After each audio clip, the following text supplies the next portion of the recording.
মালিক আর ভাড়াটে একই খাবার খাবে সেটা তো কখনো হতে পারে না। তোমরা বরং এইটা খাও। দেখো, ভাতের অভাব হয় হোক, শুধু একটা জিনিসের অভাব যেন কোনোদিনও না হয়, ভালোবাসা।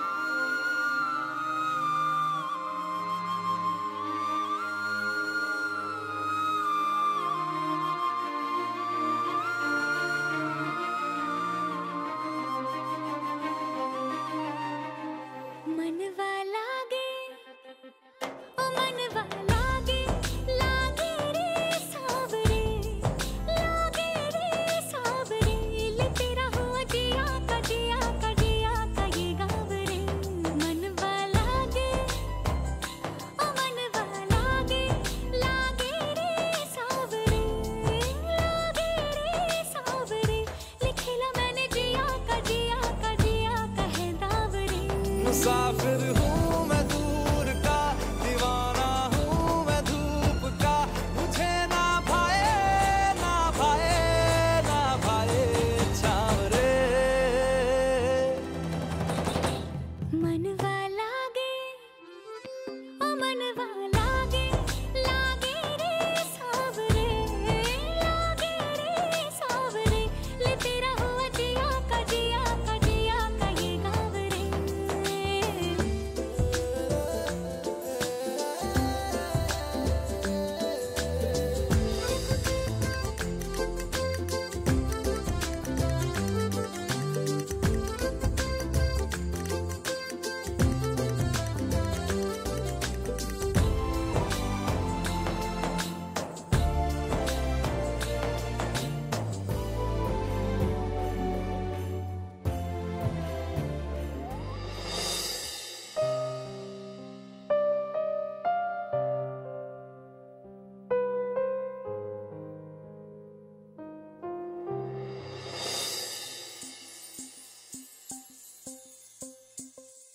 रस बुदिया नयन पिया रास रचे, दिल धड़ धड़ धड़के शोर मचे, यूं देख सेख सा लग जाए, मैं चल जाऊं बस प्यार बचे।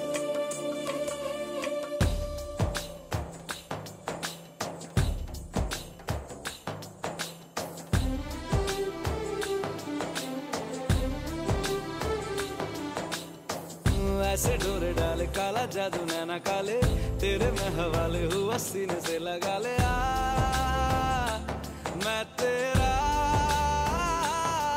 ओ दोनों धीमे धीमे जले, आजा दोनों ऐसे मिले, जमीन पे लागे ना तेरे ना मेरे पाँव रे।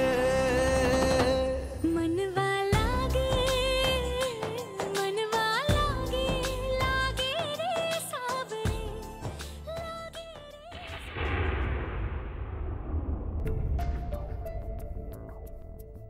এই তো তুমি এসে গেছো।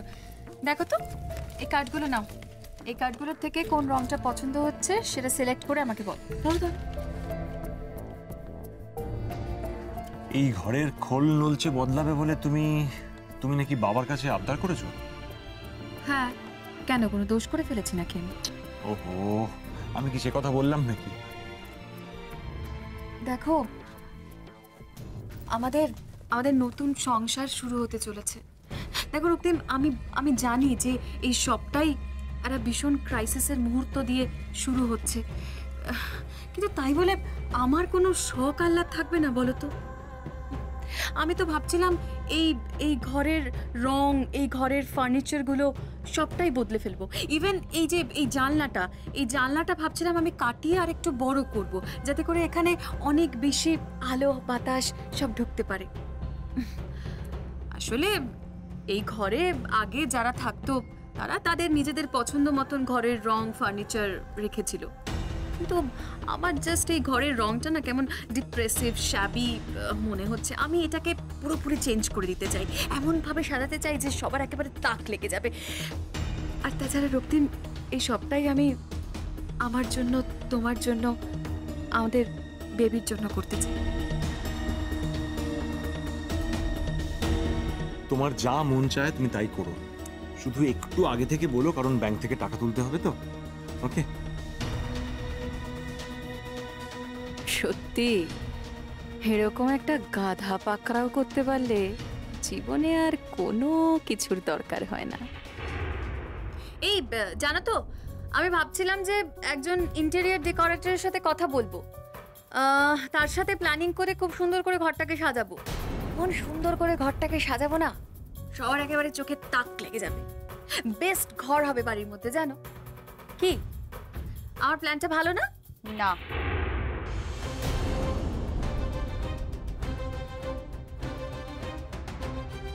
এটা আর্যদা আর দিয়ার ঘর।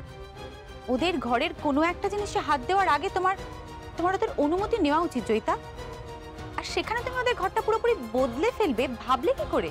এক মিনিট, আমাদের কথার মধ্যে তোমাকে কথা বলার অনুমতি কে দিয়েছে? রক্তিম, আমি কিন্তু তোমাকে আগেই বলেছি যে আমি তোমাকে ডিভোর্স দিতে রাজি। তুমি আমার থেকে ডিভোর্স নিয়ে কেন ওকে নিয়ে আমাদের পুরনো ঘরটায় থাকছো না? আর্যদা আর দিয়া এই বাড়িতে থাকা সত্ত্বেও কেন তোমরা ওদের ঘরটাকে আটকে রেখেছো? এই জন্য, জানো তো তিস্তা, এই যে আমি তোমার থেকে সরে গিয়ে আমি জয়ীর আশ্রয় নিয়েছি এবং সেই আশ্রয় পেয়েছি, তার কারণ একটাই, তোমার বর্দা ভাই প্রীতি। সবসময় তোমার বর্দা ভাইয়ের জন্য খুব চিন্তা হয়, বর্দা ভাইয়ের পক্ষপাতিত্ব করার চেষ্টা, এটাই একমাত্র কারণ। আর এখন তো বর্দা ভাইয়ের সঙ্গে দিয়া জুড়ে গেছে। তুমি এমন ভাবে কথাগুলো বলো না যাতে মনে হয় যে তুমি বর্দা ভাই এবং দিয়া দুজনের জন্যই চিন্তিত, কিন্তু তোমার আসল ব্যথাটা কোথায় সেটা কিন্তু আমি খুব ভালো করে জানি। তুমি কিন্তু তোমার এখতিয়ার ছাড়িয়ে যাচ্ছ রক্তিম। এখতিয়ার তো তুমি ছাড়াচ্ছ তিস্তা। ও কোথায় ছাড়ালো? বাবা মানে আঙ্কেল, যে এখন এই বাড়ির অল ইন অল, তার কাছ থেকে আমি পারমিশন নিয়েছি। তার আমার এই ঘর চেঞ্জের ব্যাপারে, মানে ঘরের রং চেঞ্জের ব্যাপারে কোনো আপত্তি নেই। তাহলে তোমার মতামত তো সেখানে গ্রাহ্য হয় না। তুমি কে মতামত দেবার? এসব তুমি কি শুরু করেছো? আর্যর ঘরে কেউ হাত দেবে না। ওই ঘর যেমন আছে তেমন থাকবে। মা,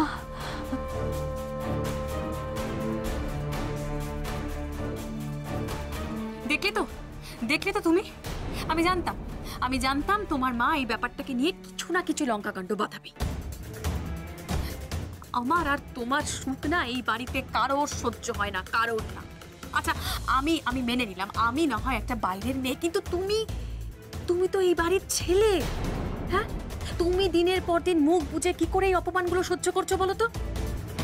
মাঝে মাঝে আমার কি মনে হয় জানো তো, আমার মনে হয় যে এই আর্য আর নিখিল তোমার মায়ের নিজের ছেলে, আর তুমি হলে গিয়ে সৎ ছেলে।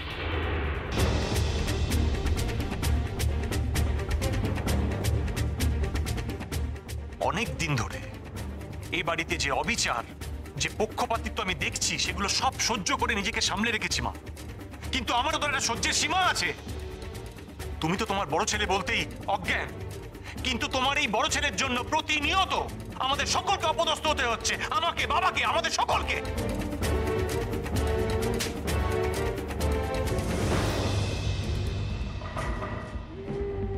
কি হলো? কোথায় যাচ্ছ তুমি? মায়ের সঙ্গে অনেক দিন ধরে আমার একটা বোঝাপড়া বাকি রয়েছে, আজ আমাকে সেটা সারতেই হবে। মার দিয়া কেল্লা, সলতেতে জাস্ট আগুন ধরিয়ে দিয়েছি। এবার রক্তিমি গলার জোরে গোটা ব্যানার্জি বাড়ি একেবারে জ্বালিয়ে পুড়িয়ে ছাড়খাড় করে দেবে। আর আমি শুধু মজা দেখব। যে যতই বাধা দিক না কেন, এই ঘরটা আমি বদলাবো, and that's my challenge. তুমি আর কতটা নিচে নামবে বলতে পারো? বাবা হিসেবে তুমি যা করছো সেটা একটা দৃষ্টান্ত হয়ে থাকবে। তুমি দিয়ার বাপের বাড়ি গিয়ে ঘটা করে ছেলে মেয়ে দুটোকে বাড়িতে আনলে কেন? আসলে মায়ের অসুখ টসুখ এসব বাহানা। তুমি প্রতিটা মুহূর্তে ওই ছেলে মেয়ে দুটোকে অপমান করতে চাইছো। ওরা এই বাড়িতে রয়েছে, তবু ওদের ঘর বদলে ওদের অস্তিত্বটাকে অস্বীকার করতে চাইছো। অস্তিত্ব অস্বীকার করার ট্রেন্ডটা আমাদের বাড়িতে অনেক দিন ধরে চলে আসছে, যেমন তুমি। তুমি আমার অস্তিত্বটাকে অস্বীকার করে এসছো এতদিন ধরে। রক্তিম, তুই কি বলছিস? আমি ঠিক বলছি মা। বড়দা ভাই তোমার প্রথম সন্তান, তাই তাই তাই তুমি তাকে চোখে হারাও। নিখিল তোমার ছোট ছেলে, তাই তাই সারাক্ষণ তুমি তাকে আগলে রাখো। আর আমার দিকে তুমি ফিরেও তাকাও না। কেন কেন মা? আমি কি বাণিজ্য চলে ভেসে এসেছি? ছোটবেলায় বড়দা ভাই ব্যাডমিন্টন খেলুক, সেটা বাবা পছন্দ করতো না, কিন্তু তুমি বাবার এগেনস্টে গিয়ে বড়দা ভাইয়ের পাশে দাঁড়িয়েছো। বড়দা ভাই বাবার পছন্দ করা মেয়েকে বিয়ে না করে দিয়াকে বিয়ে করেছে। তখনও তুমি একটা সময় পর দিয়ার পাশে দাঁড়িয়েছো মা। দিয়া ব্যাডমিন্টন খেলুক, সেটা তুমি কোনোদিনই পছন্দ করতে না, তাও তুমি বড়দা ভাইয়ের মুখের দিকে তাকিয়ে দিয়াকে খেলার পারমিশন দিয়েছো। বড়দা ভাই আর দিয়ার ব্যাপারে তুমি যদি এতটা ফ্লেক্সিবল হতে পারো মা, তাহলে আমার আর জয়ীর ব্যাপারে কেন তুমি সেটা হতে পারছো না? প্লিজ প্লিজ রক্তিম, তুমি এইভাবে আন্টির সাথে কথা বলো না। তুমি চুপ করো জয়ী। মা, জয়ী তো অন্তঃসত্ত্বা, এ বাড়ির বংশধর কেউ আনতে চলেছে। তোমাদের উচিত কোথায় ওর খুঁটিনাটি বিষয় খেয়াল রাখা, ওকে ভালো রাখা, ওকে আনন্দে রাখা। তা না করে ও কি ঘরের রং আর ফার্নিচার বদলাতে চেয়েছে, সেই জন্য তুমি এভাবে রিঅ্যাক্ট করছো। মা, আজকে যদি দিয়াই করতো।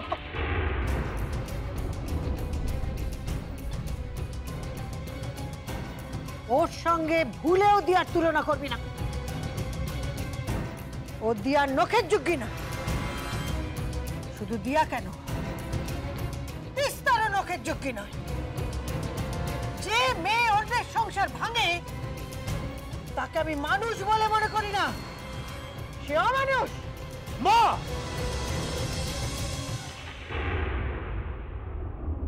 আন্টি আন্টি, আপনি আমাকে এইভাবে বলতে পারলেন?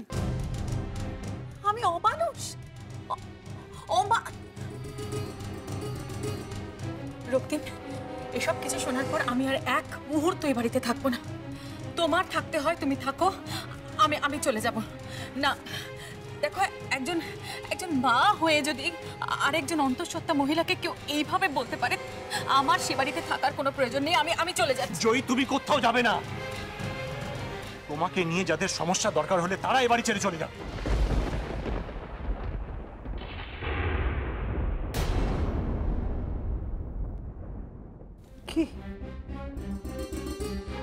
কি বললি রক্তিম?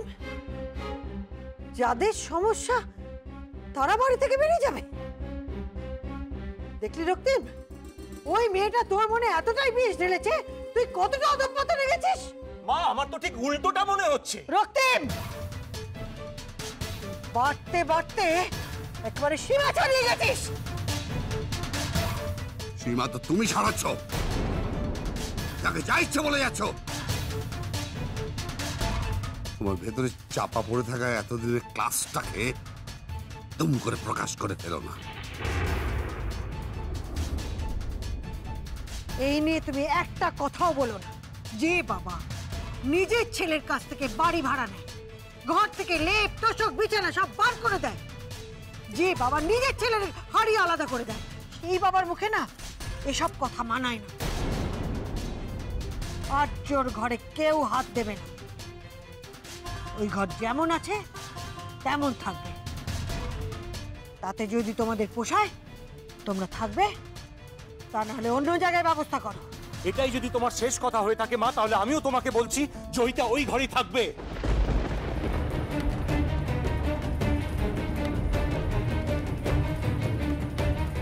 আর ওই ঘরটা জয়িতার মনের মতন করে সাজানো হবে। এতদিন আমি শুধু তোমাদের অবজ্ঞা পেয়ে এসেছি, তাই আজ আমি যেটা চাইবো সেটা আমি জোর করে ছিনিয়ে নেব।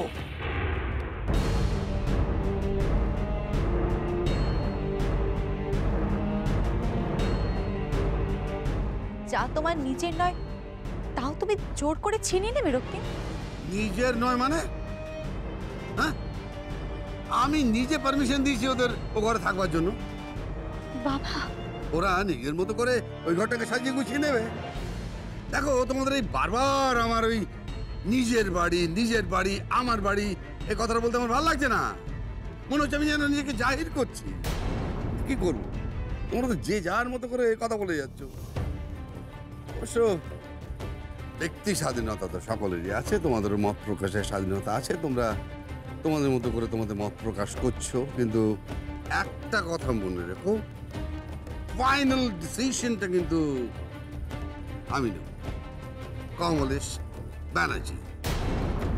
Did you get my point? যাও যাও যাও, দাঁড়িয়ে থাক না, নিজের কাজে যাও। অমানুষ। আন্টি, অমানুষই আপনি যখন আমাকে বললেন তখন একটা কথা মনে রাখবেন, আমি ছুঁচ হয়ে ঢুকে না ভাল হয়ে বেরোবো। দে, তুই শুধু আমাকে টাকা দিয়ে মুড়িয়ে দে, তারপর দেখ আমি তোকে আর কি কি দিই। অনেক হয়েছে। আর যদি আর ব্যাপারে অন্তত তোমাকে আর আমি গা জোয়ারি সিদ্ধান্ত নিতে দেবো না, কখনো না। আর্য, আমাদেরকে নিয়ে আবার কি সিদ্ধান্ত নেওয়া হচ্ছে মা? আর্য, ওই জয়িতা তোর ঘর থেকে পুরনো সবকিছু বদলে নতুন করে সবকিছু সাজাতে চাইছে, আমি সেটা কিছুতেই হতে দেবো না। আমার ঘর? মা, এ বাড়িতে আমার ঘর বলে তো কিছু নেই, আমি তো নিজেই বাড়িতে এখন ভাড়াটে। আর্য, তুই ভুল করছিস আর্য। এই বাড়িতে যাদের কোনো অধিকার নেই তারা এই বাড়িতে অধিকার পাচ্ছে, আর তুই তোর নিজের বাড়িতে অধিকার স্বেচ্ছায় ছেড়ে দিচ্ছিস। একটা কথা জানো তো মা, কোনো কোনো যুদ্ধে জেতার থেকে হারাতে অনেক বেশি সম্মান। আমি আমার ঘর থেকে আমার কয়েকটা জরুরি জিনিস বের করে আনতে যাচ্ছি। দিয়া, তুমি ঘর থেকে তোমার বজরংবলীকে বের করে নিয়ে এসো। চল। দাঁড়াও, তুমি কি বললে? আমি একদিন বজরংবলীকে ওই ঘরে প্রতিষ্ঠা করেছিলাম, আর আমি দিয়া, আমার কাছে আমার আত্মসম্মান সব থেকে বড়, এ নিয়ে তুমি আর কোনো কথা বাড়াবে না। চলে এসো। আর দিয়া, দিয়া তুমি ওকে বোঝাও, এইভাবে যদি অধিকার ছাড়ে তাহলে ও একদিন তো নিঃস্ব হয়ে যাবে। মা, তুমি এ ব্যাপারে বাবার সাথে আর কোনো কথা বলে নিজেকে, আমাকে, দিয়াকে আর ছোট করো না প্লিজ। চলে এসো দিয়া, এসো।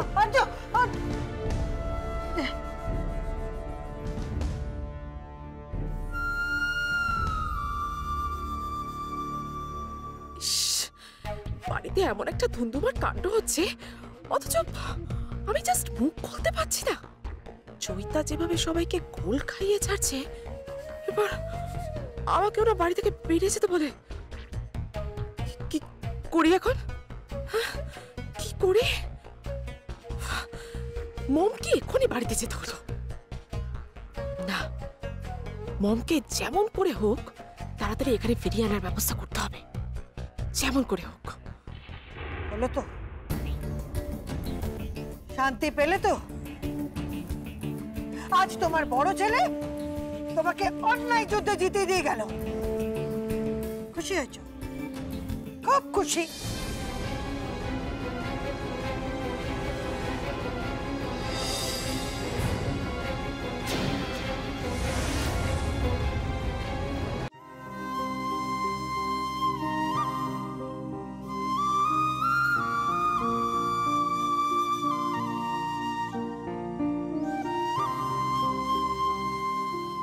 কষ্টটা নিজের মধ্যে চেপে না রেখে আমাকে তো একটু বলতে পারো। আমার কোনো কষ্ট হচ্ছে না দিয়া, এরকম ছোটখাটো ব্যাপারে কষ্ট পেলে চলে না। তোমার যে নেওয়ার জিনিসপত্র তাড়াতাড়ি গুছিয়ে নাও। হ্যাঁ, আমি দেখিনি কি কি জিনিস বাকি আছে। ও, জুতোটা নিয়ে নি।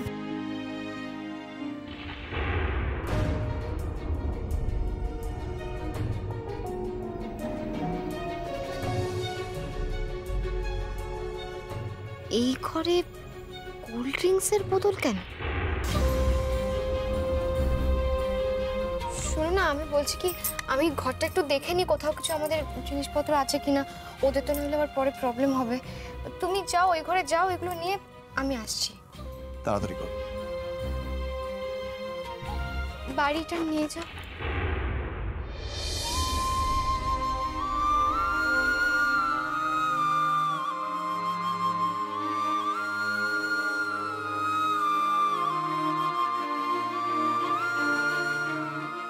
তাড়াতাড়ি এসো।